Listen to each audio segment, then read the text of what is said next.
Chapter 41. And it came to pass at the end of 2 full years that Pharaoh dreamed, and behold, he stood by the river. And behold, there came up out of the river 7 well-favored kine, and fat-fleshed, and they fed in a meadow.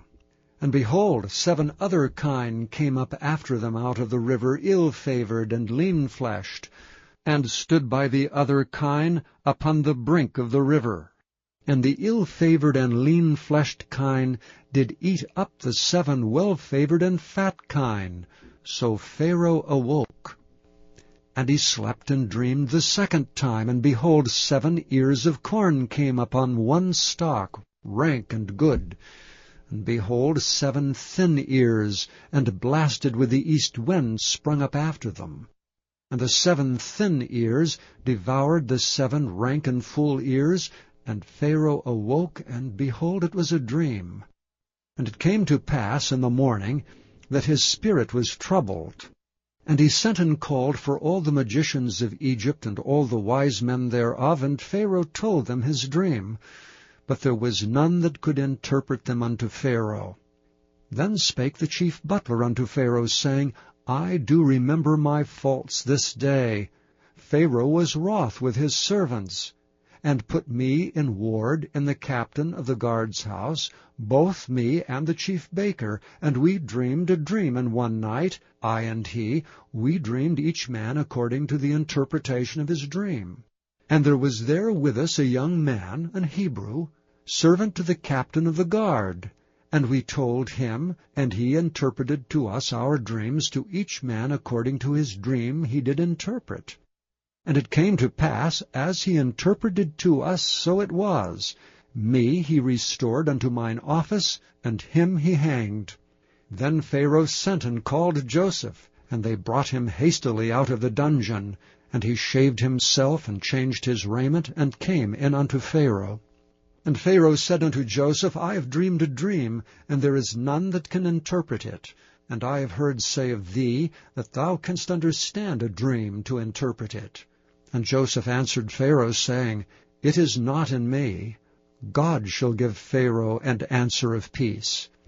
And Pharaoh said unto Joseph, In my dream, behold, I stood upon the bank of the river, and behold, there came up out of the river 7 kine, fat-fleshed and well-favored, and they fed in a meadow. And behold, 7 other kine came up after them, poor and very ill-favored, and lean-fleshed, such as I never saw in all the land of Egypt for badness. And the lean and the ill-favored kine did eat up the first 7 fat kine.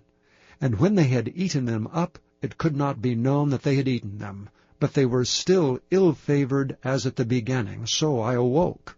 And I saw in my dream, and behold, 7 ears came up in one stalk, full and good. And behold, 7 ears withered, thin, and blasted with the east wind, sprung up after them. And the thin ears devoured the 7 good ears, and I told this unto the magicians, but there was none that could declare it to me. And Joseph said unto Pharaoh, The dream of Pharaoh is one.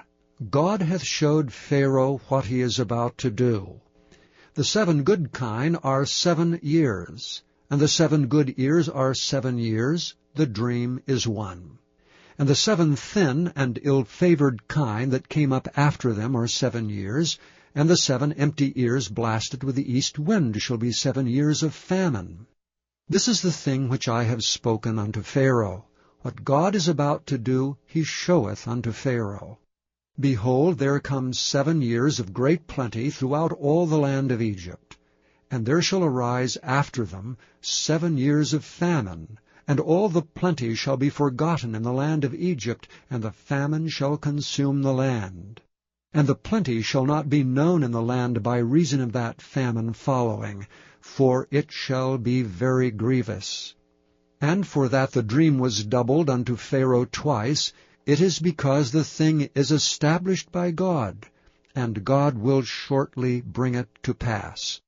Now therefore let Pharaoh look out a man discreet and wise, and set him over the land of Egypt. Let Pharaoh do this, and let him appoint officers over the land, and take up the 5th part of the land of Egypt in the 7 plenteous years.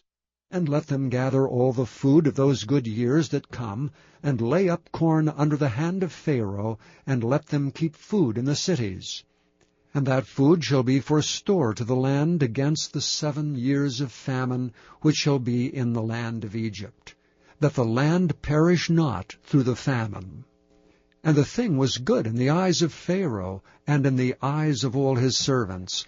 And Pharaoh said unto his servants, Can we find such a one as this is, a man in whom the Spirit of God is? And Pharaoh said unto Joseph, Forasmuch as God hath showed thee all this, there is none so discreet and wise as thou art. Thou shalt be over my house, and according unto thy word shall all my people be ruled. Only in the throne will I be greater than thou. And Pharaoh said unto Joseph, See, I have set thee over all the land of Egypt. And Pharaoh took off his ring from his hand, and put it upon Joseph's hand, and arrayed him in vestures of fine linen, and put a gold chain about his neck. And he made him to ride in the 2nd chariot which he had. And they cried before him, Bow the knee. And he made him ruler over all the land of Egypt. And Pharaoh said unto Joseph, I am Pharaoh, and without thee shall no man lift up his hand or foot in all the land of Egypt. And Pharaoh called Joseph's name Zaphnath-Paaneah, and he gave him to wife Asenath, the daughter of Potiphera, the priest of On. And Joseph went out over all the land of Egypt. And Joseph was 30 years old when he stood before Pharaoh king of Egypt. And Joseph went out from the presence of Pharaoh, and went throughout all the land of Egypt. And in the 7 plenteous years the earth brought forth by handfuls. And he gathered up all the food of the 7 years which were in the land of Egypt, and laid up the food in the cities. The food of the field which was round about every city laid he up in the same. And Joseph gathered corn as the sand of the sea, very much until he left numbering, for it was without number. And unto Joseph were born 2 sons before the years of famine came, which Asenath, the daughter of Potiphera, priest of On, bore unto him. And Joseph called the name of the firstborn Manasseh, for God, said he, hath made me forget all my toil and all my father's house. And the name of the second called he Ephraim, for God hath caused me to be fruitful in the land of my affliction. And the 7 years of plenteousness that was in the land of Egypt were ended, and the 7 years of dearth began to come, according as Joseph had said. And the dearth was in all lands, but in all the land of Egypt there was bread. And when all the land of Egypt was famished, the people cried to Pharaoh for bread. And Pharaoh said unto all the Egyptians, Go unto Joseph, what he saith to you do. And the famine was over all the face of the earth. And Joseph opened all the storehouses, and sold unto the Egyptians. And the famine waxed sore in the land of Egypt. And all countries came into Egypt to Joseph for to buy corn, because that the famine was so sore in all lands.